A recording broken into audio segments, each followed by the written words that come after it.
Maths chapter 3 matrices. Matrices ये plural है, इसका जो सिंगुलर होता है वो होता है मैट्रिक्स। मैट्रिक्स तो ये मैट्रिक्स या मेट्राइसिस होता क्या है? It is arrangement of certain elements, numbers और certain objects in rectangular manner. जैसे कि एग्जांपल देखते हैं, अनिल हैज़ 8 बुक्स, तो इसको हमने 8 को स्क्वायर ब्रैकेट में लिख दिया।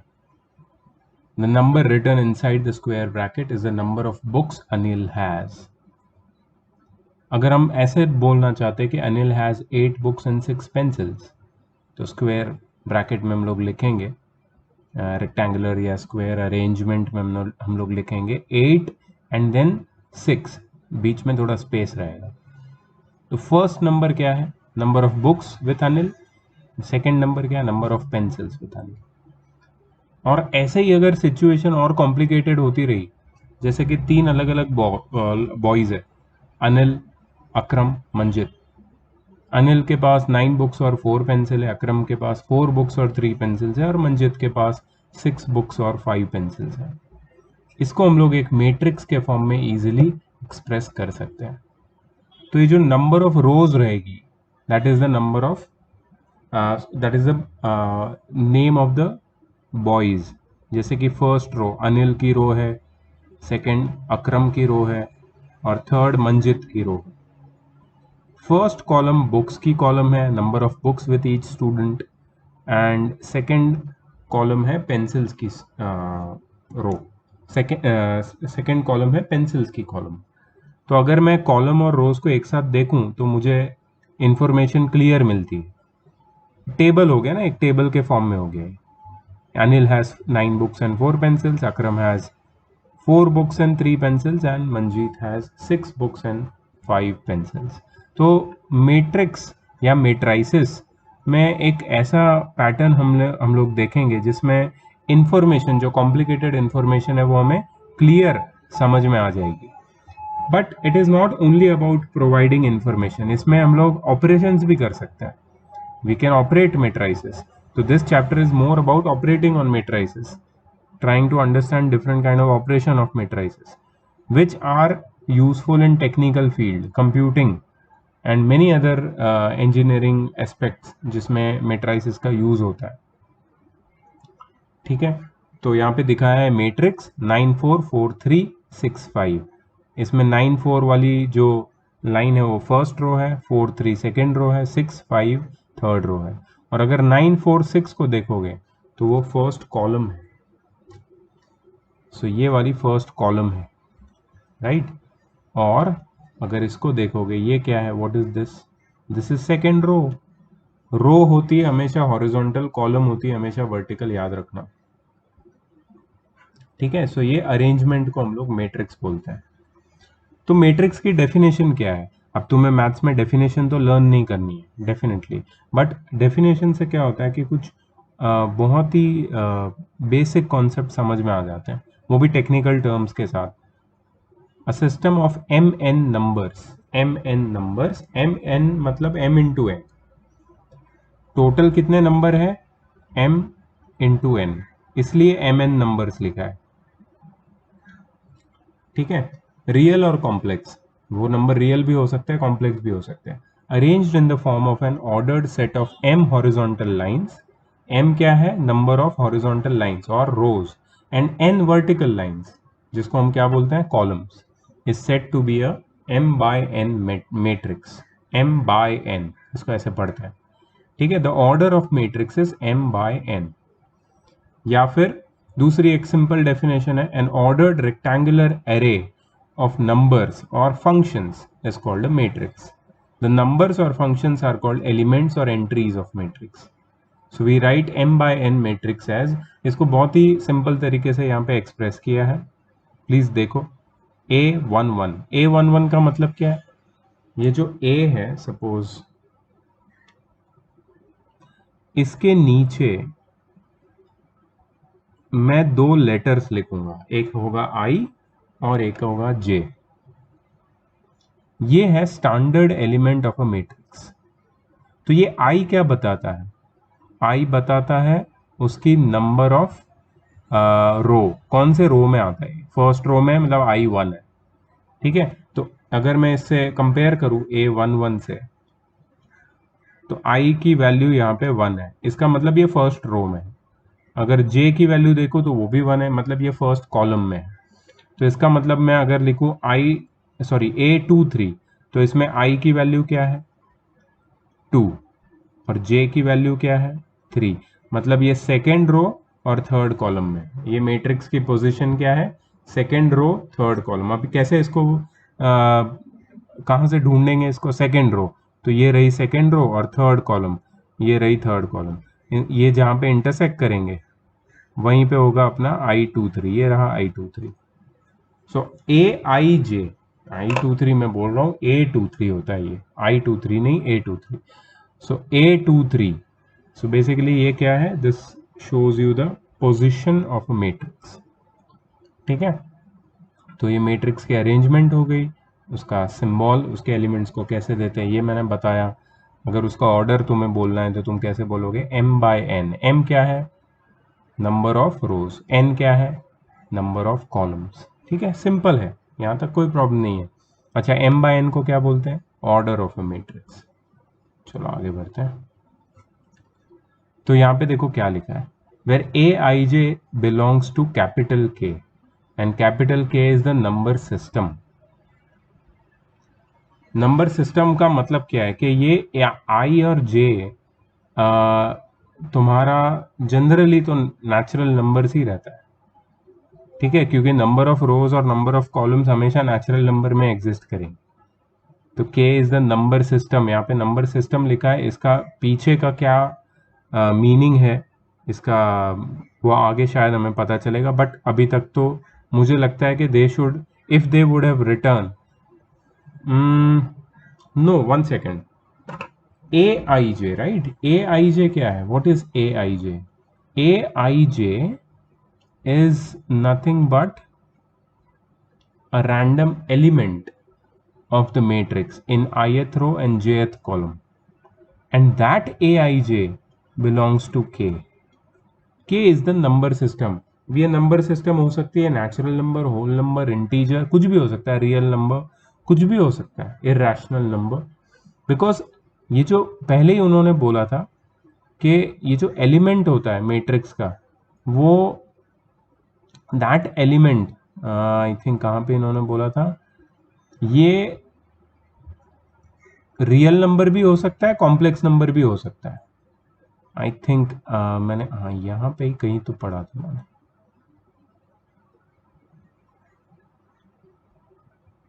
Yes, a system of m n numbers, real और complex, arranged in the form of ordered set. तो मतलब तुम्हारा जो एलिमेंट है mn नंबर्स में, जो कोई भी एक रैंडम एलिमेंट है, वो एलिमेंट तुम्हारी एक पर्टिकुलर नंबर सिस्टम को बिलोंग करेगा।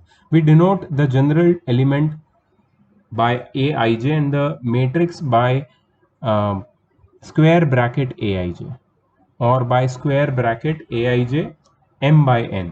मतलब अगर मैंने ऐसे लिखा तो मैं सारे एलिमेंट्स की बात कर रहा हूं जो ith कॉलम और jth रो में है, और अगर मैंने ऐसा लिखा इसके बाहर, मतलब इसमें कितने रोज है, कितनी रोज है टोटल? m रोज है, और कितनी कॉलम्स है? n रोज, n कॉलम्स है। तो उसमें से जो ith रो और jth कॉलम में आता है वो वाला एलिमेंट Aij है। वो कोई भी एक आर्बिट्री एलिमेंट या रैंडम एलिमेंट हो सकता है, ठीक है, डिपेंडिंग अपॉन वो कौन सी कॉलम या रो में है। तो this is how you represent matrix, ठीक है।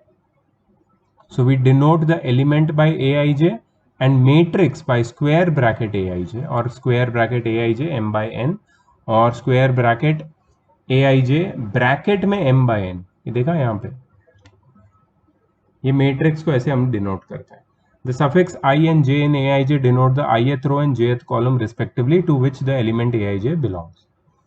Notations: matrices are generally denoted by capital letters A, B, C, जो भी है। Elements are generally denoted by corresponding small letters। मतलब मैट्रिक्स को हम हमेशा कैपिटल लेटर्स का नाम देते हैं। जैसे एक मैट्रिक्स है, मैं लिखूंगा suppose matrix A, is equal to AIJ, ऐसे लिख सकता हूँ मैं।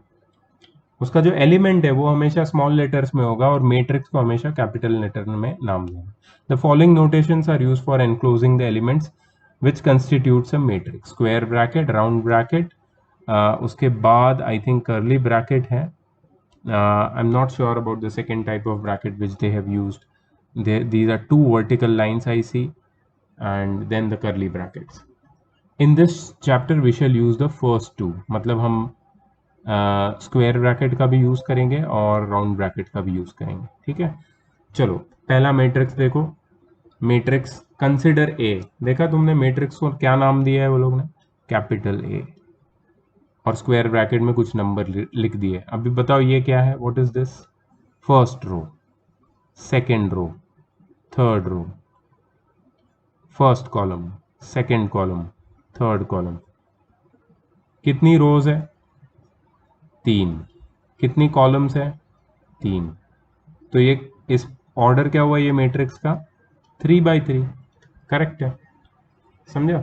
सो अच्छा मुझे बताओ, अगर मैं व्हाट इज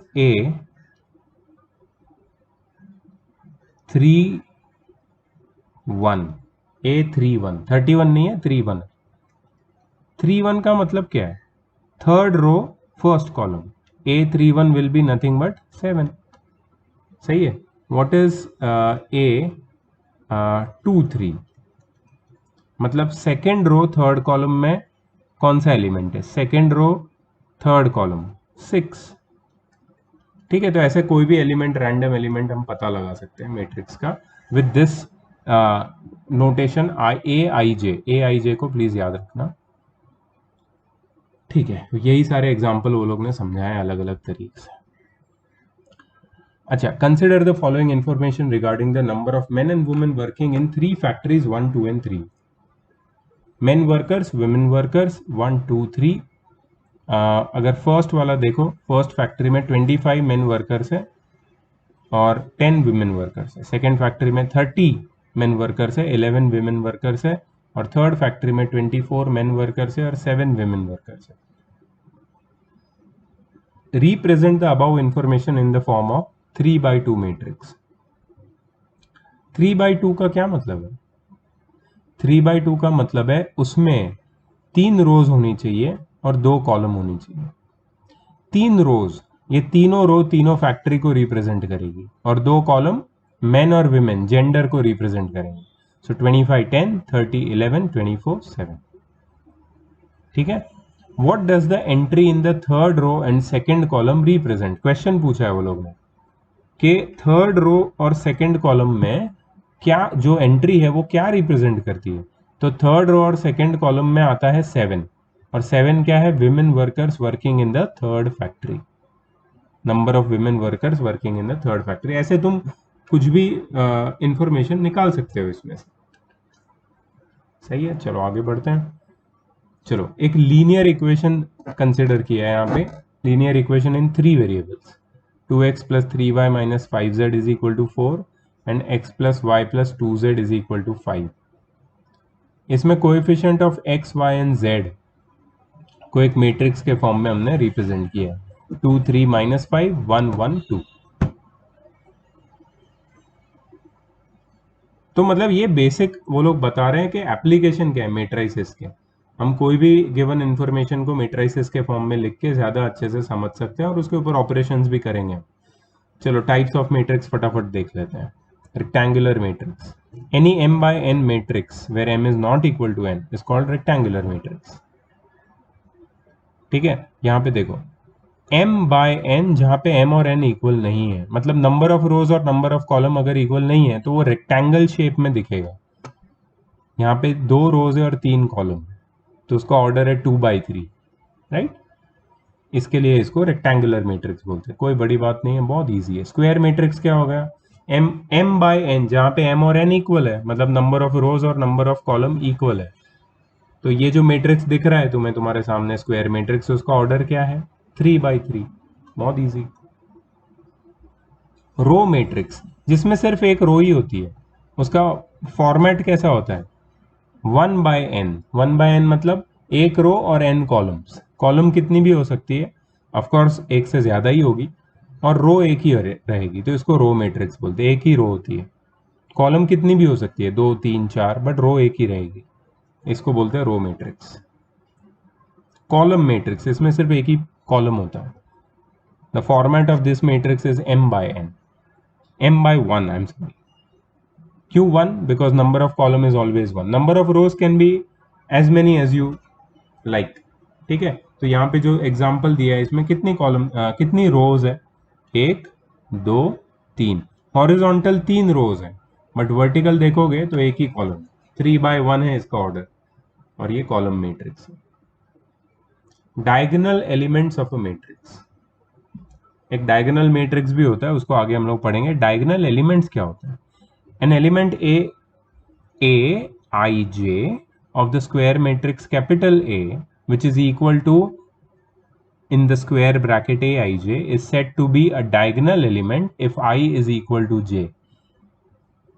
डायगोनल एलिमेंट वो होता है जिसमें नंबर ऑफ कॉलम और नंबर ऑफ रो इक्वल होता है। जैसे A11 मतलब वो एलिमेंट जो फर्स्ट रो और फर्स्ट कॉलम में, A22 वो एलिमेंट जो सेकंड रो और सेकंड कॉलम में, फिर AII ith रो और ith कॉलम में आने वाले एलिमेंट को डायगोनल एलिमेंट बोलते हैं। ठीक है, उसके बाद है principal diagonal. The line on which the diagonal elements lie is known as principal diagonal, और लीडिंग डायगोनल और सिंपली डायगोनल। ये लेफ्ट टॉप कॉर्नर से राइट बॉटम कॉर्नर तक जाता है leading diagonal, left top corner से right bottom.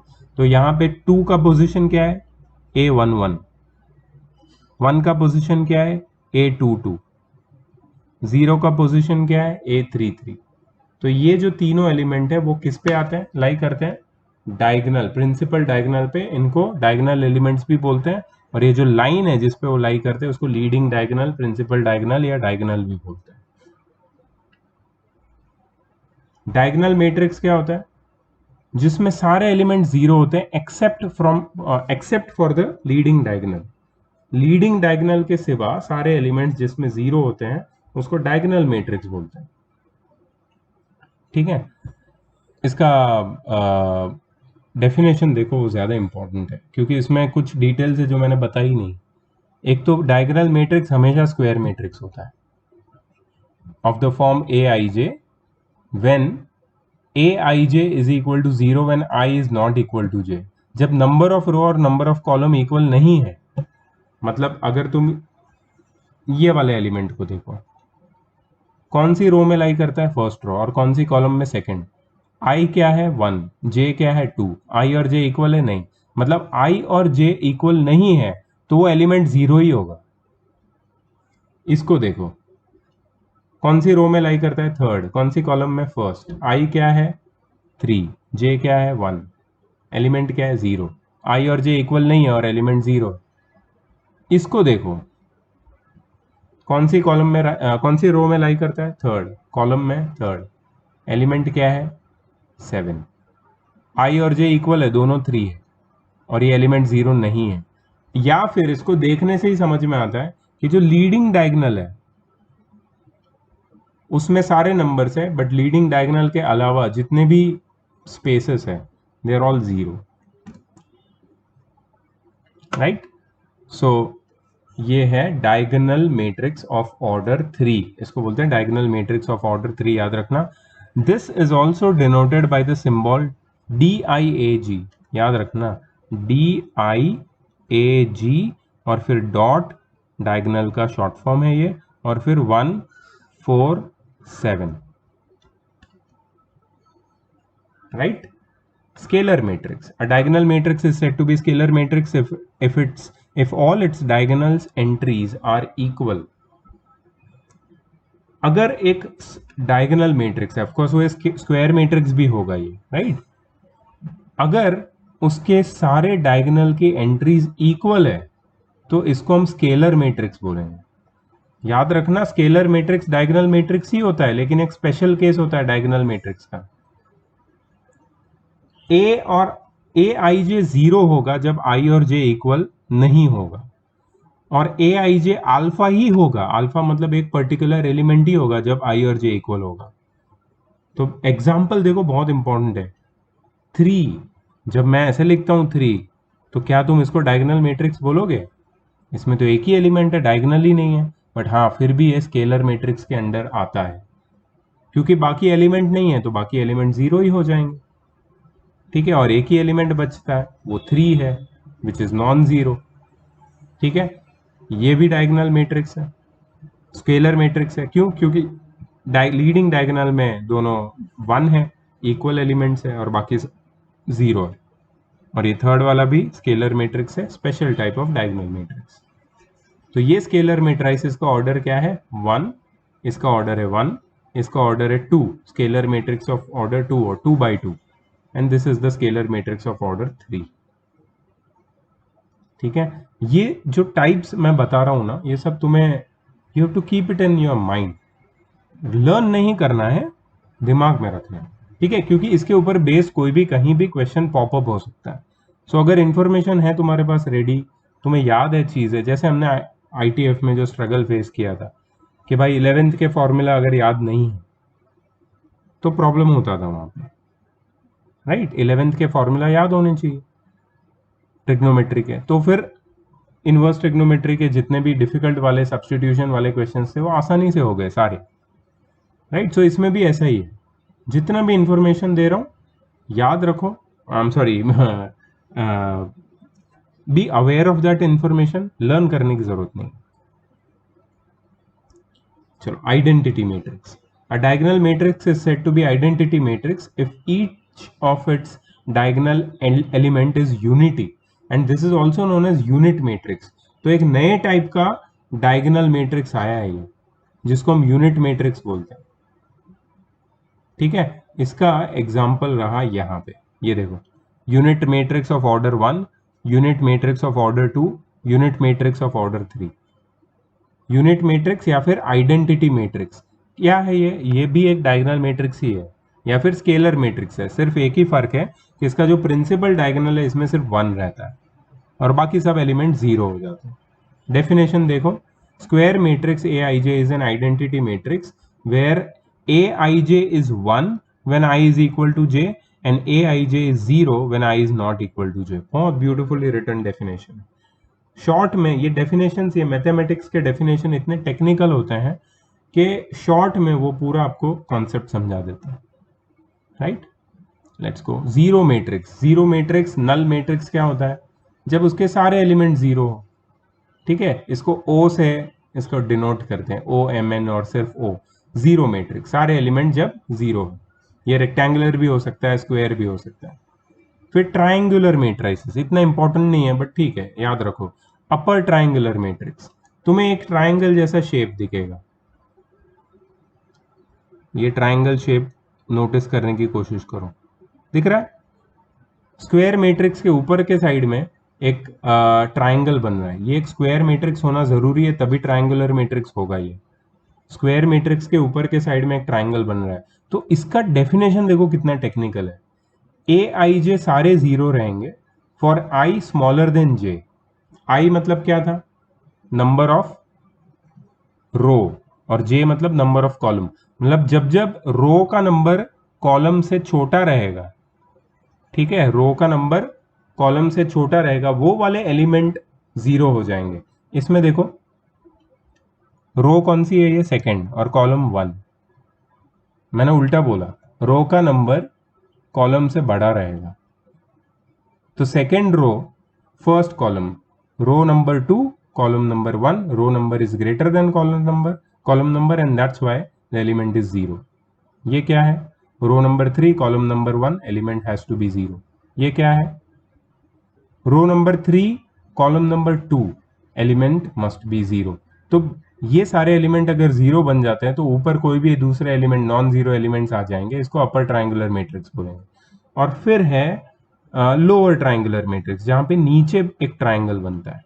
You see there is a triangle formation at the bottom part including the diagonal. Diagonal नहीं रहेगा तो ट्राइंगल बन सकता है, लेकिन ये ट्राइंगल डायगोनल के बिना नहीं बनेगा, ठीक है, लोअर ट्रायंगुलर और अपर ट्रायंगुलर में।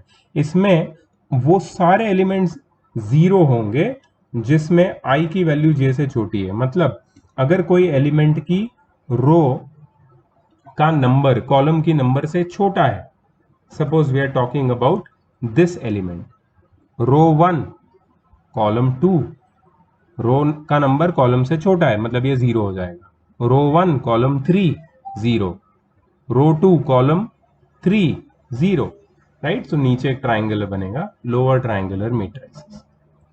ये नोट्स लेने की जरूरत नहीं है मेरे हिसाब से, नोट्स मत लो। If you want I will just send this PDF to you, full chapter का पीडीएफ भेज दूंगा। अगर तुम्हें रिलेशन एंड फंक्शंस का फुल पीडीएफ चाहिए या फिर तुम्हें आईटीएफ का फुल पीडीएफ चाहिए तो प्लीज़ लेट मी नो, मैं तुम्हें पूरा पीडीएफ भेज सकता हूँ, तो तुम्हारे पास ये नोट्स रेडी हो जाएंगे। वैसे टेक्स्ट बुक में सब कुछ है, तुम्हारे पास आर डी शर्मा भी होगी, बट फिर भी if you want you just let me know. Matrix polynomial, अब देखो यहाँ पे एक पॉलिनोमियल है। पॉलिनोमियल में क्या क्या होता है, कोएफिशिएंट होता है, फिर एक वेरिएबल होता है और उसका एक पावर होता है। और ये पॉलिनोमियल को एक पर्टिकुलर तरीके से अरेंज किया है, a0xn plus a1xn-1 plus a2xn-2 ऐसे करके प्रॉपर तरीके से अरेंज किया है, ठीक है।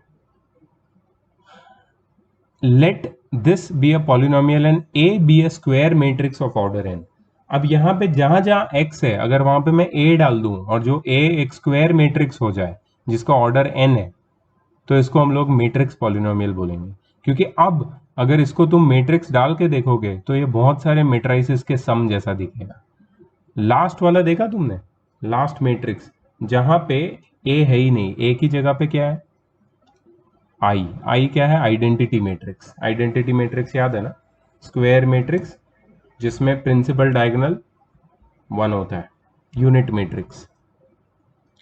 तो जैसे कि f of x is equal to 5x minus x square minus 5x plus 3 है, तो x की जगह पे अगर मैं a डाल दूं, a क्या है तुम्हारा स्क्वायर मैट्रिक्स है, तो मेरे पास जो मुझे इक्वेशन मिलेगा it will be a matrix polynomial. But एक बात याद रखना, यहाँ पे कोई x नहीं है, x नहीं होने की वजह से मैं यहाँ पे i डाल रहा हूँ। बिकॉज यहाँ पे x नहीं है तो हम लोग मानते हैं यहाँ पे 1 है, और 1 का मतलब यूनिटी होता है। यूनिटी मतलब याद रखना यूनिट मैट्रिक्स। मतलब कोई भी पॉलिनोमियल को हम लोग जब मैट्रिक्स पॉलिनोमियल बनाते हैं तो हर वेरिएबल की जगह स्क्वायर मैट्रिक्स लेता है, और जहां वेरिएबल नहीं है कांस्टेंट, वो कांस्टेंट की जगह आइडेंटिटी मैट्रिक्स लेता है। कोई इंपॉर्टेंस नहीं है इसका, मैंने तो आज तक एक भी क्वेश्चन इसका देखा नहीं। Equality of matrices, two matrices A and B are said to be equal if and only if they are of the same order। भाई दो मैट्रिक्स इक्वल होने के लिए क्या होना चाहिए, पहली चीज जो होनी चाहिए, दो कंडीशंस है, पहली चीज जो होनी चाहिए उनका ऑर्डर सेम होना चाहिए। मैट्रिक्स इक्वल तभी होंगे जब उनका ऑर्डर सेम होगा, या तो दोनों स्क्वायर मैट्रिक्स है वो भी सेम ऑर्डर के 2x2 है दोनों, या दोनों 3x3 है, या तो दोनों रेक्टेंगुलर मैट्रिसेस होनी चाहिए वो भी सेम ऑर्डर के, एक 2x3 है दूसरा भी 2x3 है। अगर एक 3x2 है तो दूसरा भी 3x2 है, ठीक है। उनकी सेम नंबर ऑफ रोज और सेम नंबर ऑफ कॉलम होगी तभी वो इक्वल कहलाएंगे। ये तो पहली कंडीशन है। और एक कंडीशन है, there is one more condition, the elements in the corresponding positions must be equal. मतलब a i j is equal to b i j for all i and j's. मतलब सारे ith रो और jth column में आने वाले elements, corresponding elements same होने चाहिए। जैसे कि अगर यहाँ पे मैंने एक मैट्रिक्स का एग्जांपल देखा, ऑर्डर बताओ बाबा इसका क्या है ऑर्डर, इसमें एक रो है और दो कॉलम है, तो इसका ऑर्डर है 1/2, 3 4, क्या ऑर्डर है 1/2। तो पहली कंडीशन तो फुलफिल हो गई, इनका ऑर्डर सेम है, दोनों में एक रो और दो कॉलम है। अच्छा, ये इक्वल कब होंगे, जब a 3 से इक्वल होगा, a और 3 इक्वल होंगे, और जब b और 4 इक्वल होंगे। So if a is equal to 3 and b is equal to 4 and we understand that they have the same order, then they can be said to be as equal matrices। जैसे दूसरा भी एक example दिया है, a b c d is equal to 1 2 3 4। ये कभी होगा जब दोनों का ऑर्डर इक्वल होगा। ऑर्डर इक्वल है, हाँ, दोनों का ऑर्डर 2x2 है। और ए की वैल्यू अगर 1 है, बी की 2 है, सी की 3 है और डी की 4, करस्पॉन्डिंग एलिमेंट्स देखो, अगर करस्पॉन्डिंग एलिमेंट्स की वैल्यू सेम है तो ये इक्वल मैट्रिसेस। चलो बहुत सिंपल कुछ क्वेश्चंस है, ले लेते हैं और आगे बढ़ते हैं। ठीक है, अगर ये पार्ट हो जाता है और अगर मेरा मेंटल स्टेट ठीक है तो मैं आगे भी बढ़ूंगा, ठीक है, नहीं तो फिर अलग अलग वीडियो बनाएंगे। एक्चुअली हम लोग थोड़े लेट है यार, हमको फिजिक्स भी शुरू कर देना चाहिए था अब तक, बट हमने लेट शुरुआत की है। प्लस हम लोग हर एक चैप्टर को डिटेल में पढ़ रहे हैं, तुम्हारे डाउट सॉल्विंग भी काफ़ी अच्छे से हो रहा। प्लस मैं तुम्हें पास्ट 10 ईयर्स के बोर्ड क्वेश्चंस भी दे रहा हूँ, वो भी तुम प्रैक्टिस कर रहे हो। तो don't worry, we will catch up with the school, हम लोग कवर अप करेंगे कैसे भी करके, ठीक है। But I think the criteria should be that हर एक चैप्टर को थोड़ा अच्छे से किया जाए, ठीक है। मई में थोड़ा हम लोग पुल ऑन करने की कोशिश करते हैं। Let's see, right the element A23 of a 3x3 matrix A is equal to square bracket Aij, whose elements Aij are given by Aij is equal to mod of I minus j upon 2। Wow, okay, बहुत easy है ये तो तुम्हें क्या लिखना है, तुम्हें एक एलिमेंट ढूंढना है। कौन सा एलिमेंट है ये एलिमेंट है A23, ठीक है। सो मैं लिखता हूं A23 इज इक्वल टू, आई की वैल्यू क्या है 2, जे की वैल्यू क्या है 3, तो 2 माइनस 3 मॉड में अपॉन 2, ठीक है। So A23 is equal to 2 minus 3 कितना होता है -1, -1 का मॉड ले लो, कितना होता है 1। मतलब A23 की जो वैल्यू है वो क्या है 1/2। The element A23 of a 3x3 matrix Aij, whose elements Aij is given by this formula, is nothing but 1/2। Let's check the answer, 1/2 correct, ठीक है। चलो next, if matrix A which is Aij, okay, square bracket Aij order 3/2 and Aij, the Aij ith, the element in ith row and jth column is given by 3i minus 2j the whole square, then find the matrix A। सबसे पहले देखो, तुम्हें पूरा matrix बनाना है और वो matrix में कितनी रोज है, 3, और कितनी कॉलम है 2। तो पता है ये कैसा दिखेगा, 3 रो है, 3 रोज है राइट, और 2 कॉलम है, ABCDEF, 3 रोज 2 कॉलम, ऐसा कुछ दिखेगा ये रेक्टेंगुलर मैट्रिक्स। और तुम्हें हर एक एलिमेंट ढूंढना है, ठीक है। एक्चुअली ये क्या होगा पता है, ये होगा A11, A12, A21, A22, फिर A31, A32। ये सारे एलिमेंट्स की पोजीशंस और उनके नंबरिंग मैंने बताया था, A11, A12, A21, A22, A31, A32।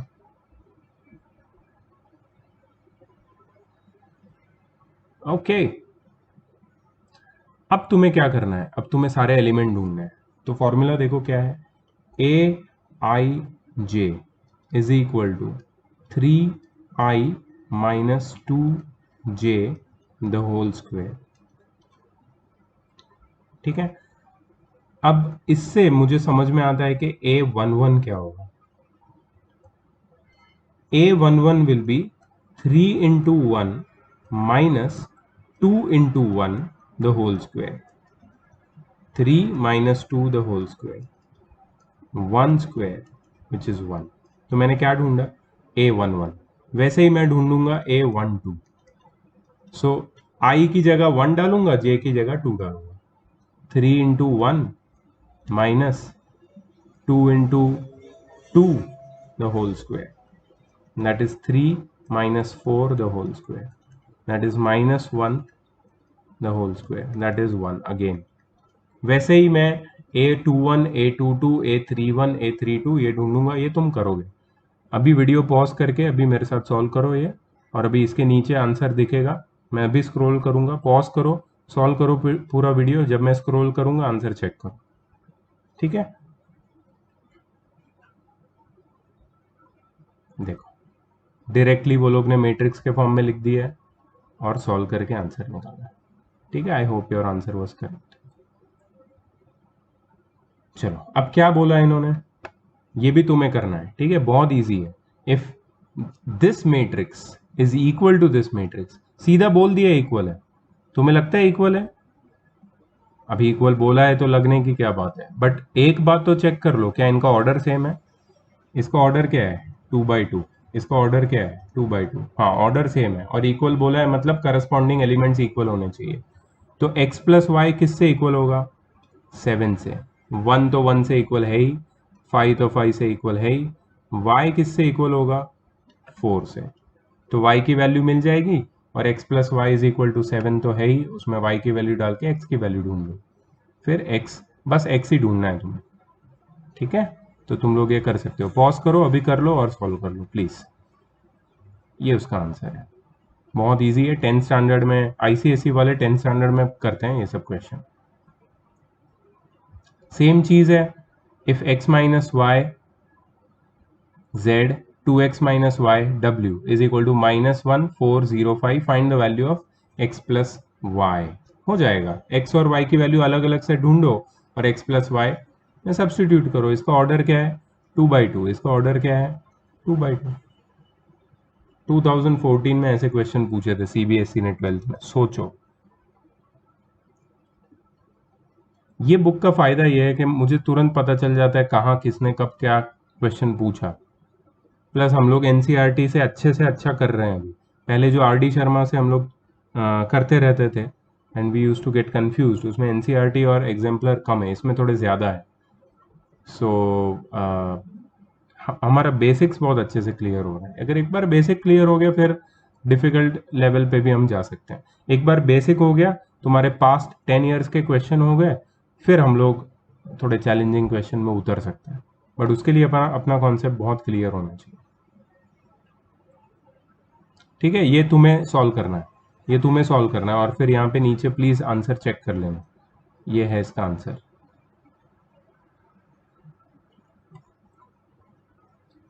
वाह।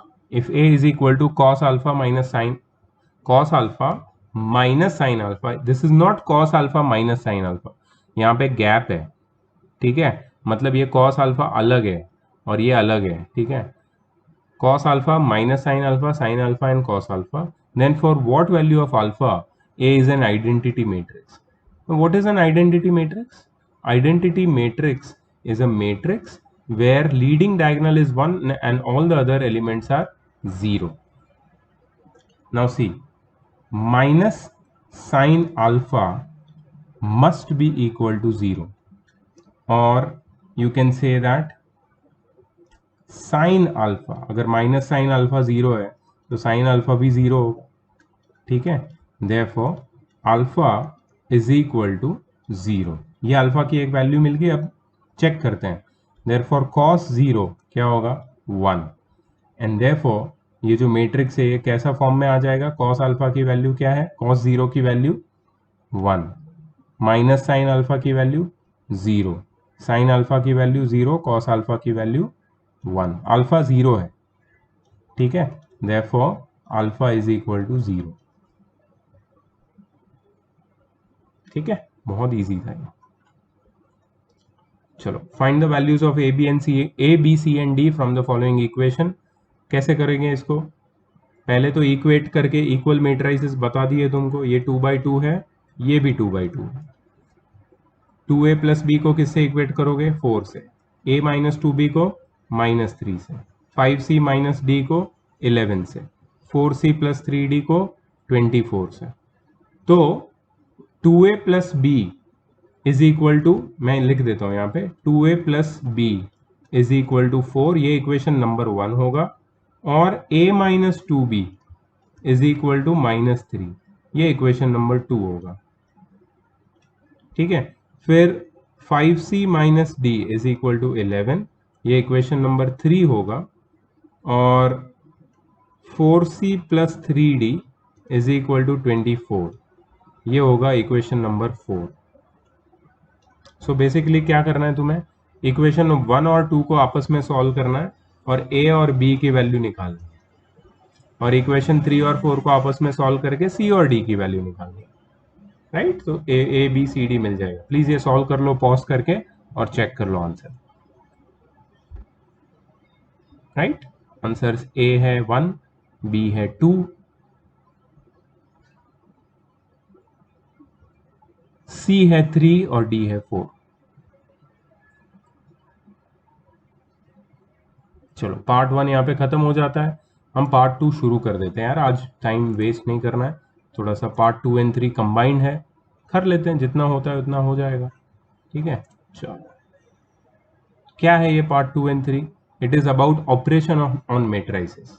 ऑपरेशन में समझ लो एक बात, हमें एडिशन समझना है, multiplication of of a matrix by scalar समझना है, एंड मल्टीप्लीकेशन ऑफ मेट्राइसिस समझना है, ठीक है। हम लोग आएंगे सब पे, तीनों पे आएंगे। पहले फर्स्ट वाला देखते हैं, operation, that is number 1 operation, addition of matrices. तो एडिशन ऑफ मेट्राइसिस कैसे होता है? बहुत इजी है, बहुत बहुत इजी है। सपोज यहाँ पे एक वर्ड प्रॉब्लम के हिसाब से समझाया है तुम्हें।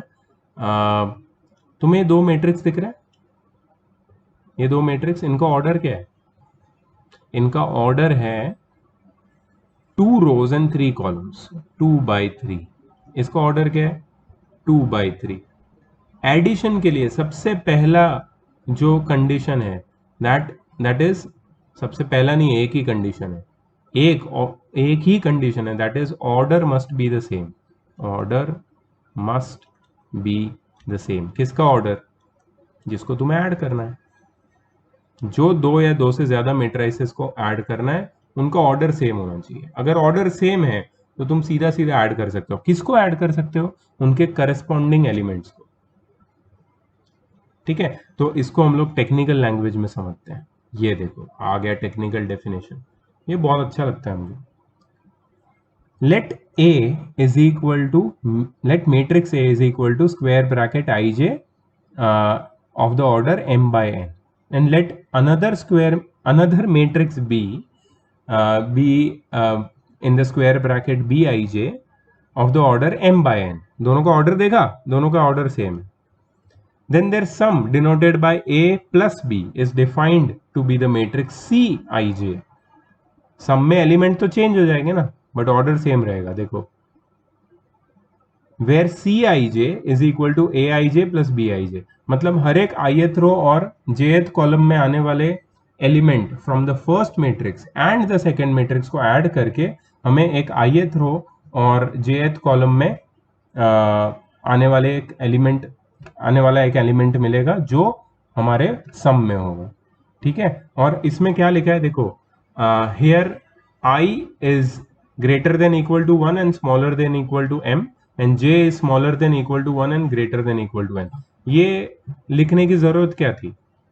ये वो लोग ये बता रहे हैं कि कोई भी एलिमेंट जो इस मैट्रिक्स में आता है, जिसका रो नंबर 1 से m के बीच में हो और कॉलम नंबर 1 से n के बीच में हो, वैसे सारे करस्पॉन्डिंग एलिमेंट्स को तुम ऐड कर सकते हो। सो बेसिकली एडिशन में तुम्हें करस्पॉन्डिंग एलिमेंट्स को ऐड करना है। जैसे कि यहाँ पे देखो, यहाँ पे फर्स्ट A11 क्या है? 1, और B11 क्या है? 7।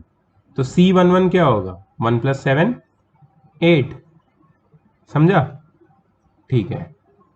ये क्या है? A12। ये क्या है? B12। तो ये क्या है? A12 plus B12, that is C12, that is 2 minus 8, that is C12, that is -6। मतलब अगर तुम करस्पॉन्डिंग एलिमेंट्स को ऐड करते जाओ, इसको मैं कलरफुल बना दूं, कलरफुल बनाता हूँ, रुको, तो तुमको समझ में आ जाएगा। इतना तुमको समझ में आ ही गया ऑलरेडी, मैं थोड़ा ज़्यादा कारीगरी दिखा रहा हूँ, कोई बात नहीं, कभी कभी दिखाना भी चाहिए, मौका नहीं मिलता। तो ये येलो वाले के साथ ऐड होगा, और ये दो येलो वाले एक नया येलो बनाएंगे, वाह वाह वाह। और फिर ब्लू ले लेते हैं, सेम चीज़ यहाँ पे होगी, -3 + 9 विल गिव यू 6। और सेम चीज़ होगी यहाँ पे, 4 + 2 गिव्स 6। एडिशन है यार, सिंपल एडिशन। एडिशन के लिए तुम्हें ना इतना सब सोचना नहीं है, एक ही चीज याद रखनी है। क्या याद रखनी है चीज? के ऑर्डर सेम होना चाहिए दोनों मेट्राइसेस का, फिर उनके करस्पॉन्डिंग एलिमेंट्स को ऐड कर देना है सीधा सीधा। इसी को हम एडिशन बोलते हैं। इसमें कुछ ज्यादा समझने की बात नहीं है, बट फिर भी क्यों नहीं, अगर मौका मिला है तो 6 - 4 क्या हो जाएगा? 2, right? So this is how addition happens. Addition हो गया, चलो आगे बढ़ते हैं। एग्जाम्पल दिया है। अब इसमें ना कुछ कुछ बहुत ही बेसिक बेसिक चीजें जो मैं ऐसे फटाफट फटाफट उड़ाने वाला हूं, ठीक है? Addition is defined only for those matrices which are of the same type. अच्छा, इसका क्या मतलब है? If two matrices are of the same order they are said to be conformable for addition. Conformable मतलब सूटेबल। दो matrices का अगर order same है तो वो कन्फर्मेबल है एडिशन के लिए, मतलब सूटेबल है। If two matrices are not of the same order then we can not find that sum. जैसे यहाँ पे एक मैट्रिक्स है ए जिसका ऑर्डर है 2/2, और दूसरा मैट्रिक्स है बी जो रेक्टेंगुलर मैट्रिक्स है जिसका ऑर्डर क्या है? 2/3। तो a plus b is not defined, ढूंढ ही नहीं सकते।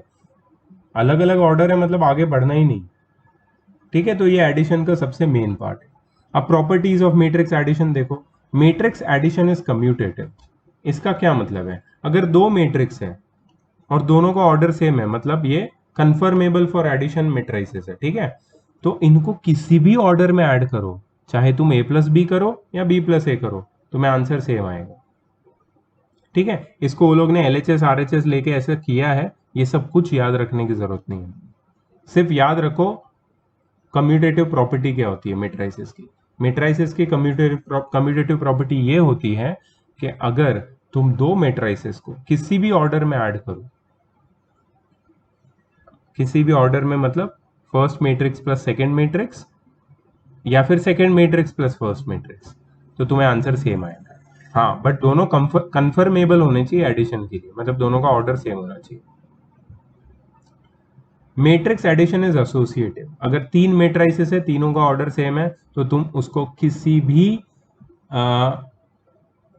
भी ऑर्डर में तुम इनको ऐड कर सकते हो। ए प्लस बी प्लस सी कर सकते हो या ए प्लस बी प्लस सी कर सकते हो, ठीक है?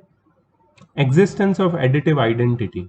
अगर एक नल मैट्रिक्स है जिसका ऑर्डर m/n है, नल मैट्रिक्स है ओ, नल मैट्रिक्स पता है ना, जीरो मैट्रिक्स जिसके सारे एलिमेंट जीरो है, तो फिर तुम उसको किसी सेम एलिमेंट, किसी सेम ऑर्डर वाले एलिमेंट ए जिसका ऑर्डर भी m/n है, अगर उसके साथ तुम उसको ऐड करोगे किसी भी ऑर्डर में, मतलब a प्लस ओ कर दो या o प्लस ए कर दो, तुम्हें आंसर ओ ए ही मिलेगा। मतलब o क्या है? o is the additive identity. मतलब नल मैट्रिक्स या zero matrix is additive identity for matrices having the same order. So zero matrix is additive identity which is unique. Existence of additive inverse. अब additive inverse क्या होता है? Additive inverse वो होता है, suppose एक matrix है A, इसमें मैं दूसरा मैट्रिक्स ऐड कर देता हूं X और मुझे मिलता है नल मैट्रिक्स, तो क्या बोलेंगे पता है?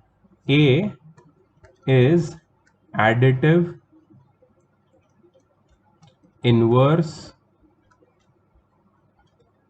of X, या फिर X is additive inverse of A। A X का एडिटिव इनवर्स है या X A का एडिटिव इनवर्स है, दोनों भी बोल सकते हो तुम,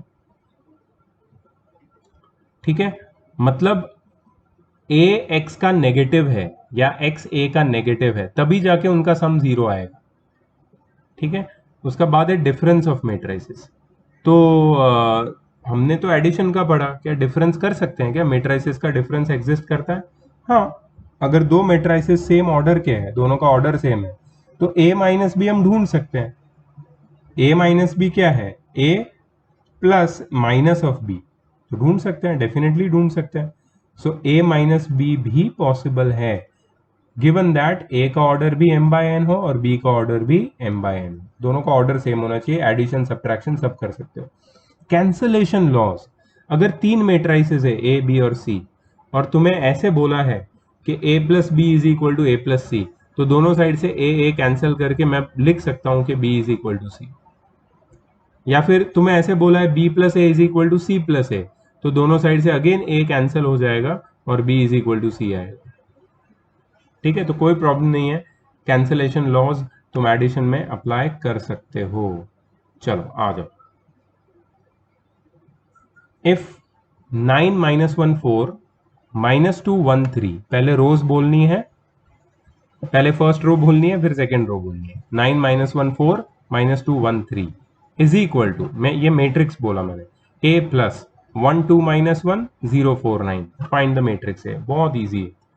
ठीक है, तो इसको कैसे लिखेंगे हम लोग, देखो 9 माइनस 1 4 2 सॉरी माइनस 2 1 3 माइनस, ये पूरे मैट्रिक्स को मैंने ये साइड शिफ्ट कर दिया तो उसकी साइन चेंज हो जाएगी, जैसे नॉर्मल नंबर्स के साथ होता है वैसा ही है। 1 2 माइनस 1 0 4 9, ये क्या है a, तो a कैसे ढूंढेंगे, दोनों का ऑर्डर सेम है, हाँ दोनों का ऑर्डर सेम है, क्या है ऑर्डर 2/3, दोनों rectangular matrix of the order 2/3, तो उनको ऐड कर सकते हैं। किसको ऐड करना है या सब्ट्रैक्ट करना है, रिस्पेक्टिव एलिमेंट्स को, तो 9 माइनस 1 हो जाएगा, फिर minus 1 plus sorry minus 1 minus 2 हो जाएगा, सॉरी माइनस 1 माइनस 2 हो जाएगा, फिर 4 माइनस माइनस 1 हो जाएगा, उसके बाद माइनस 2 माइनस 0 हो जाएगा, माइनस 2 माइनस 0 सही है, फिर 1 माइनस 4 हो जाएगा और 3 माइनस 9 हो जाएगा। ठीक है, क्या होगा ये, इसका आंसर डायरेक्ट लिखो, 9 माइनस 1 कितना होता है 8, माइनस 3 5, 4 माइनस माइनस 1 5 होता है, फिर minus 2 minus 3 and minus 6, 8 minus 3 5, minus 2 minus 3 minus 6, ये होगा a का वैल्यू, चेक करते हैं। चलो 8 माइनस 3 5 माइनस 2 माइनस 3 माइनस 6, वही आया था ना। ठीक है, ये लोग ने कैसे किया है, वो लोग ने मैट्रिक्स ए को एक मैट्रिक्स ले लिया है, A11 A12 A13 A21 A22 A23 वाला सेम ऑर्डर वाला मैट्रिक्स ले लिया है, फिर वो लोग ने एडिशन किया है और फिर इक्वेशन बना के अलग अलग सॉल्व किया है। तुम ऐसे भी कर सकते हो, कोई प्रॉब्लम नहीं है, वैसे ऐसे क्वेश्चन CBSE 2013 में ये क्वेश्चन पूछ रहे थे, ट्रस्ट में अभी ऐसे इतने इजी क्वेश्चन नहीं आते। ठीक है, अगर आएंगे तो भी तुम सॉल्व कर सकते हो, कोई बड़ी बात नहीं है, बहुत ही छोटा प्रॉब्लम है। ओके, क्या है देखो, if a is given, b is given, find the matrix C such that a plus b plus c is a zero matrix। Wow, क्या क्वेश्चन है ये, मतलब मैट्रिक्स सी तुम्हें कंसिडर कर लेना है सेम ऑर्डर का, जिसमें 3 रोज और 2 कॉलम है, मतलब उसका ऑर्डर हो जाएगा 3/2। ठीक है, और उसके सारे जो एलिमेंट्स है ना मैट्रिक्स सी के, वो तुम कैसे बना लेना पता है, लिख के दे देता हूँ ताकि तुम्हें प्रॉब्लम ना आए। क्या हो जाएगा एलिमेंट्स, इसका हो जाएगा 1 1, फिर ये हो जाएगा 1 2 2 1 2 2 3 1 3 2। ठीक है, ये हो गया तुम्हारा एलिमेंट सी, सॉरी मैट्रिक्स सी। अब a प्लस बी प्लस सी ऐसा लिख दो सारे मैट्रिक्स और इज इक्वल टू 0 लिख दो, और फिर इक्वेशन बना दो करस्पॉन्डिंग एलिमेंट्स को ऐड करके और सॉल्व कर लो, तुम्हें सी के सारे एलिमेंट्स मिल जाएंगे। ठीक है, पॉज करो, अभी सॉल्व करो और फिर आंसर चेक करो। Let's go ahead. ठीक है, वैसे ही किया है वो लोग ने सिर्फ ओ हो यार, मैं एक गलती कर रहा हूँ, थोड़ा सा नोटेशन में मेरा गलती हो रहा है। एक्चुअली अगर मैट्रिक्स सी ले रहे हो ना, तो उसका जो एलिमेंट होगा वो C11 C12 ऐसे लेना है, A11 A12 मैट्रिक्स ए के लिए होगा, तो ये मेरी गलती है, प्लीज इसको रिपीट मत करना। ठीक है, तो सॉल्व करके वो लोग को आंसर मिल गया पूरा। चलो नेक्स्ट क्या है ये देखो, बहुत easy. Mahesh has 3 factories A B and C at A B and C places respectively, मतलब महेश के पास 3 फैक्ट्री हैं अलग अलग जगह पे, A पे B पे और C पे।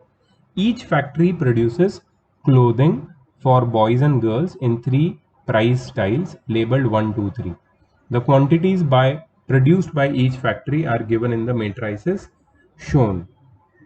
ठीक है, factory at A, factory at B and factory at C, 1 2 3 1 2 3। अच्छा, तो ओके, यहाँ पे मुझे कुछ समझ में आ रहा है। फैक्ट्री जो ए प्लेस पे फैक्ट्री है,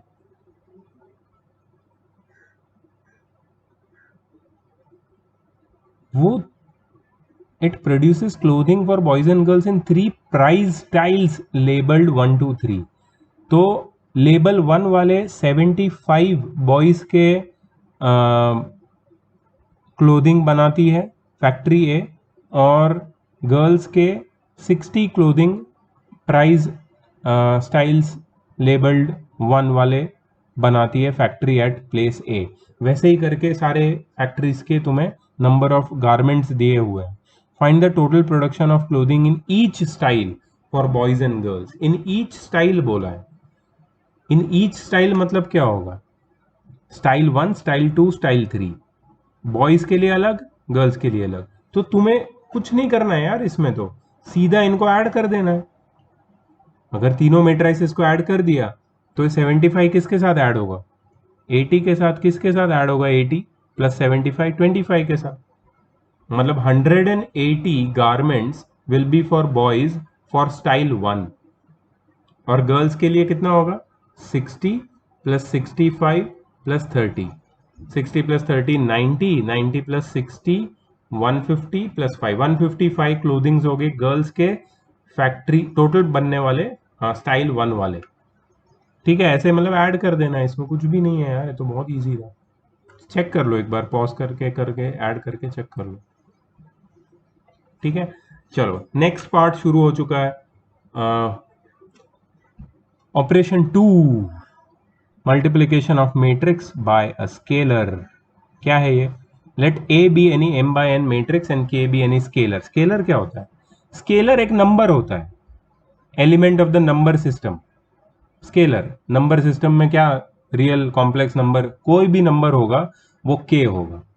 ठीक है, then m by n matrix obtained by multiplying each element of matrix A by k is said to be the scalar multiple of A by k and it is denoted by ka or ak। तो इसका क्या मतलब है? ये लोग बोल रहे हैं कि अगर कोई भी एक मैट्रिक्स है m by n और उसको अगर मल्टीप्लाई कर दिया हमने एक स्केलर से, मतलब एक नंबर से, तो वो स्केलर हर एलिमेंट को जाके मल्टीप्लाई हो जाएगा, हर एलिमेंट के साथ। जैसे मैंने यहाँ पे एक एलिमेंट लिया है 1/2 और उसको ये वाले मैट्रिक्स के साथ मैं मल्टीप्लाई करता हूँ, तो ये 1/2 1 के साथ मल्टीप्लाई होके 1/2 बन जाएगा, 1/2 इंटू 1। ये 1/2 -1 के साथ मल्टीप्लाई होके -1/2 बन जाएगा। ये 1/2 2 के साथ मल्टीप्लाई होके 1 बन जाएगा। ये 1/2 ये वाले 2 के साथ मल्टीप्लाई होके 1 बन जाएगा। फिर ये 1/2 ये 4 के साथ मल्टीप्लाई होके 2 बन जाएगा। फिर ये 1/2 ये 6 के साथ मल्टीप्लाई होके 3 बन जाएगा।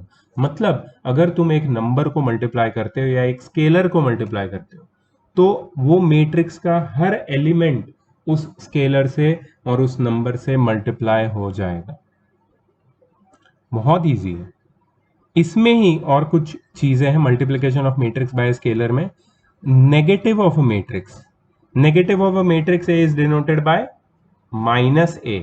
तो -a negative of a matrix कैसे ढूंढेंगे हम लोग? तो हमें हर एक एलिमेंट ऑफ मैट्रिक्स को -1 से मल्टीप्लाई कर देना है। मतलब हम कौन सा स्केलर चूज कर रहे हैं नेगेटिव ऑफ अ मैट्रिक्स ढूंढने के लिए? -1। If we multiply the whole matrix by -1 then the matrix becomes negative of itself, right? Difference of matrix ये क्या है? अच्छा, दो मैट्रिसेस है, दोनों का ऑर्डर m by n है, दोनों का डिफरेंस ढूंढना है। ठीक है, दोनों का डिफरेंस क्या है पता है तुमको? दोनों का डिफरेंस है दोनों का सम, बट जो सेकंड नंबर होगा जिसको फर्स्ट नंबर से हमें माइनस करना है उसका नेगेटिव हम ऐड करेंगे। मतलब अगर मुझे a माइनस बी ढूंढना है तो a plus negative of b कर लेंगे हम लोग, तो वो डिफरेंस ऑफ मैट्रिक्स देखा। तुम डायरेक्ट माइनस भी कर सकते हो, कोई फर्क नहीं पड़ता है। ठीक है, okay. Properties of multiplication of a matrix by scalar क्या है properties? Number 1, scalar multiplication is distributive over matrix addition. मतलब अगर एक स्केलर को हमने दो मेट्राइसेस के एडिशन के साथ मल्टीप्लाई किया है, तो वो स्केलर मल्टीप्लाई होके डिस्ट्रीब्यूट हो जाएगा, दोनों मैट्रिक्स के साथ अलग अलग मल्टीप्लाई हो जाएगा. It will be distributed over matrix addition. A scalar will be distributed over matrix addition. ठीक है, तो ये एक है. और दूसरा है if A is any matrix, इसका है ना LHS RHS ये सब मैं कुछ बता नहीं रहा हूँ तुम्हें, कोई मतलब नहीं है इसका अभी. पहले तुम ये समझो इसकी प्रॉपर्टीज क्या है, इसको रियल एक्चुअल क्वेश्चंस में अप्लाई करना सीखो. ठीक है, चलो सेकंड क्या है, if A is any matrix of the type m by n then k1 plus k2 into A is k1A plus k2A, where k1 and k2 are any matrix. मतलब तुम मैट्रिक्स को भी डिस्ट्रीब्यूट कर सकते हो दो स्केलर के साथ. अगर दो स्केलर का सम है तुम्हारे पास, तो दो स्केलर के सम के साथ तुम मैट्रिक्स को डिस्ट्रीब्यूट कर सकते हो over addition. Right, so distribution of matrix multiplication over scalar addition, ये भी पॉसिबल है. ओके, थर्ड क्या है देखो, if k1 and k2 are two scalars and A is a matrix m by n order of n by n order, then k1 into k2A is equal to k1 k2 into A. मतलब अगर दोनों अलग अलग scalar को तुम आपस में multiply करके फिर मैट्रिक्स से मल्टीप्लाई करो, तो तुम्हें वही आंसर मिलेगा. जब तुम उनको वन बाय वन मल्टीप्लाई करके तुम्हें आंसर मिलेगा, वही आंसर मिलेगा तुम्हें. ठीक है, k1 ब्रैकेट k2 है या k2 ब्रैकेट k1 है या k1 k2 bracket a, same चीज है. सो स्केलर्स को तुम डायरेक्टली मैट्रिक्स के साथ मल्टीप्लाई कर सकते हो, दो या दो से ज्यादा स्केलर में कोई फर्क नहीं पड़ेगा. अच्छा, और एक चीज देखो, अगर एक स्केलर नेगेटिव है माइनस k इंटू ए, तो तुम उसको माइनस ऑफ k इंटू ए भी लिख सकते हो या k इंटू माइनस ऑफ ए भी लिख सकते हो. मतलब वो नेगेटिव साइन मैट्रिक्स के साथ तुम कैसे भी मल्टीप्लाई कर सकते हो. और एक प्रॉपर्टी है देखो, if A is any m by n matrix then 1 into A is equal to A. 1 into A मतलब अब स्केलर क्या है यहाँ पे 1. 1 अगर स्केलर है, उसको किसी भी मैट्रिक्स के साथ मल्टीप्लाई करो, आंसर सेम मिलेगा. Minus 1 into A is minus A. Minus 1 into A क्या रहेगा, माइनस A. एंड यहाँ पे वो लोग ने प्रूव किया है कि 1 अगर किसी भी मैट्रिक्स के साथ मल्टीप्लाई करते हो तो तुम्हें सेम मैट्रिक्स मिलता है. माइनस 1 अगर मल्टीप्लाई करते हो तो तुम्हें negative of the same matrix मिलता है. ठीक है, तो ये थी स्केलर मल्टीप्लिकेशन वाली प्रॉपर्टीज. बहुत ईजी है, स्केलर मल्टीप्लिकेशन के जो क्वेश्चन है ना, इतने डिटेल में नहीं. Let us find the values of x, y and z and t if 2 into matrix x z y t plus 3 into matrix 1 minus 1 0 2 is equal to 3 into matrix 3 5 4 6. मैं directly लिखता हूं 2x 2z 2y 2t. क्या किया मैंने, पूरे वो scalar को अंदर मल्टीप्लाई कर दिया. Plus 3 minus 3 0 6 is equal to 9 15 12 18. सही है, 2x 2z 2y 2t 3 minus 3 0 6 9 15 12 18.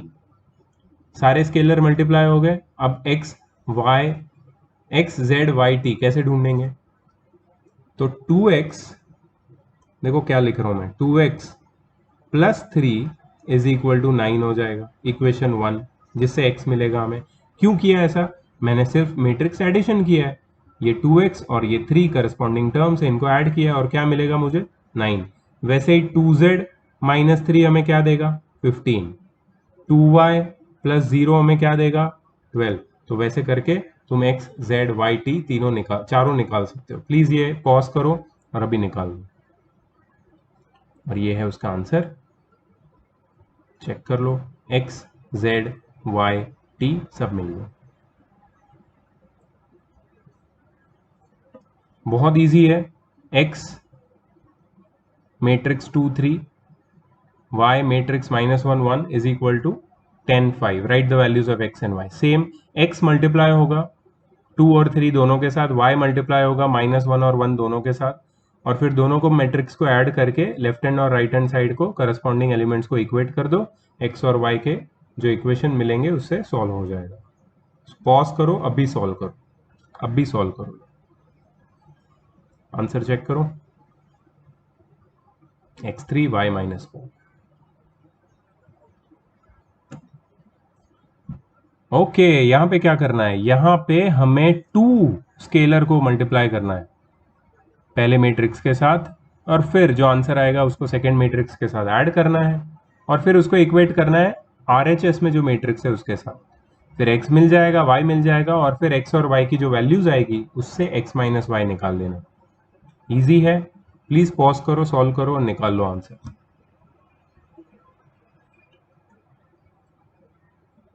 x minus Y 10 आए। सारे सेम टाइप के क्वेश्चन है, प्लीज फटाफट सॉल्व करते जाओ, मैं तो इसमें बोलूंगा भी नहीं करना क्या, इतना इजी है। पॉज करो, सॉल्व करो, यहां पे पॉज करो, आंसर चेक करो, फाइनल आंसर चेक करो।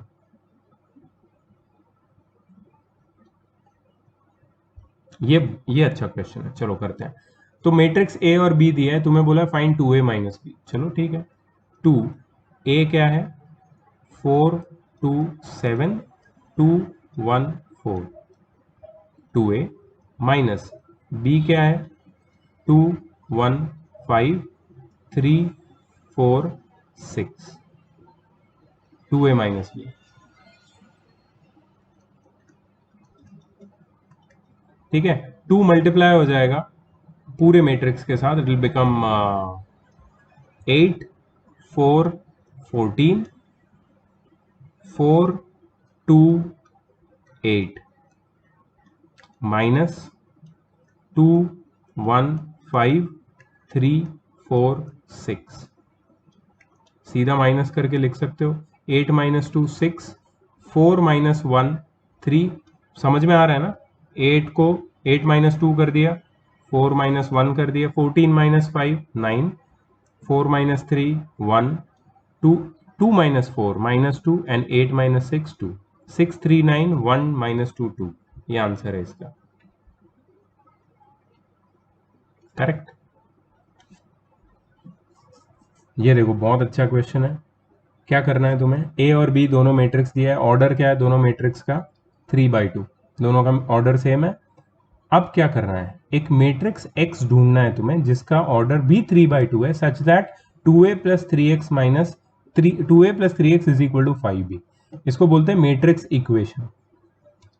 तो ये जो मैट्रिक्स 3x है ना, इसको पहले समझ लो पहले कैसे करना है। सबसे पहले मैट्रिक्स इक्वेशन को ही सिंप्लीफाई करो।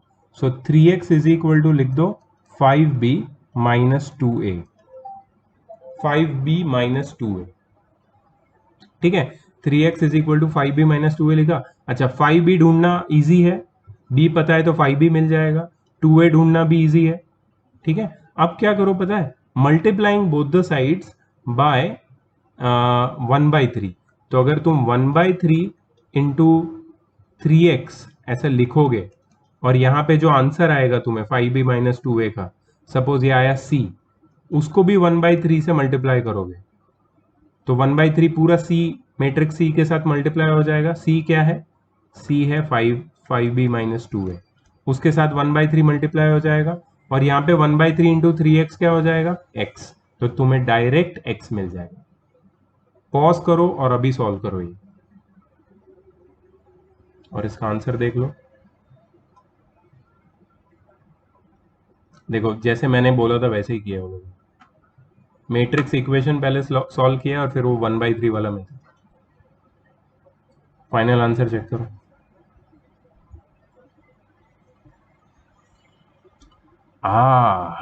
If A is equal to diagonal, क्या है डायगोनल मैट्रिक्स याद है, B भी डायगोनल है, then find 2a plus B. तो मैं तुम्हें बता देता हूं, 2a प्लस बी तो तुम ढूंढोगे।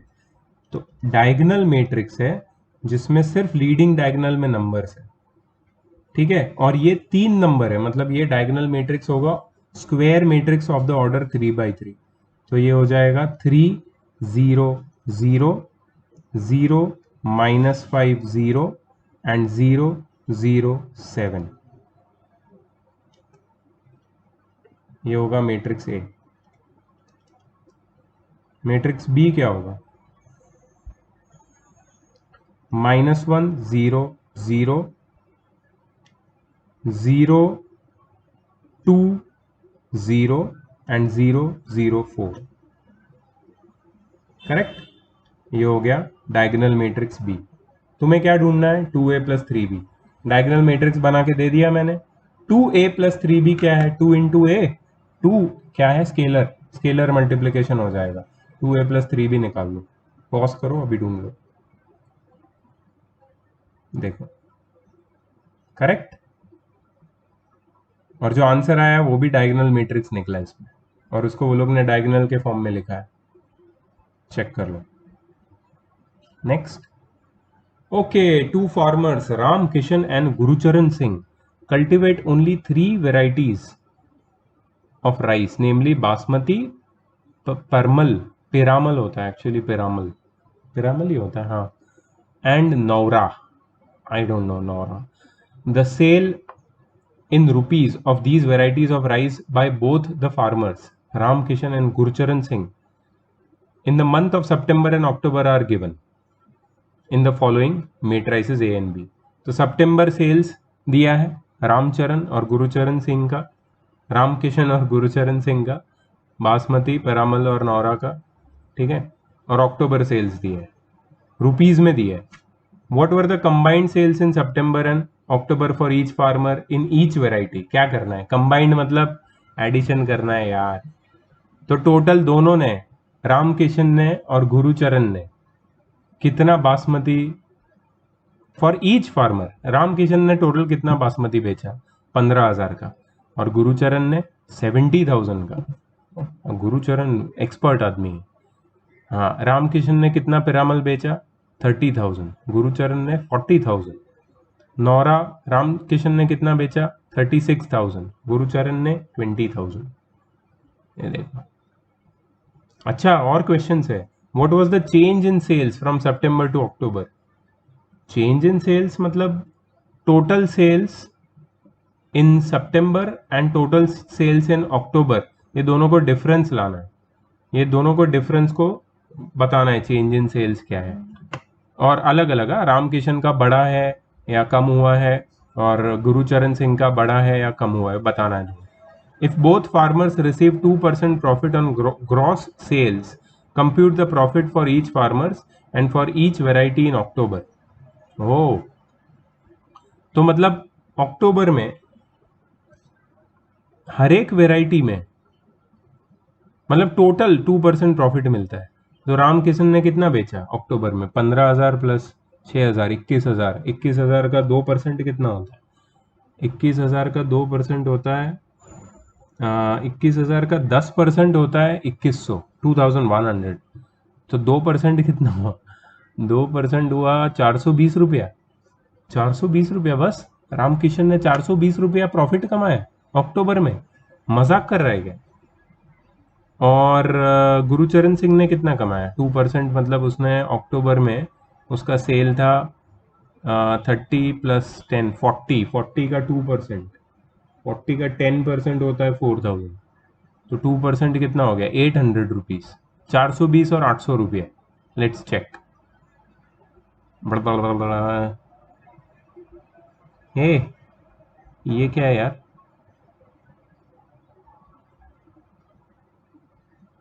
हाँ, 420 करेक्ट है।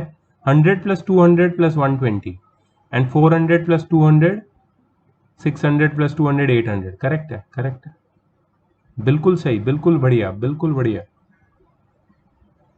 ये माइनस क्यों किया है? चेंज इन सेल को, इसको देख लेना एक बार, क्या है आंसर से इसका।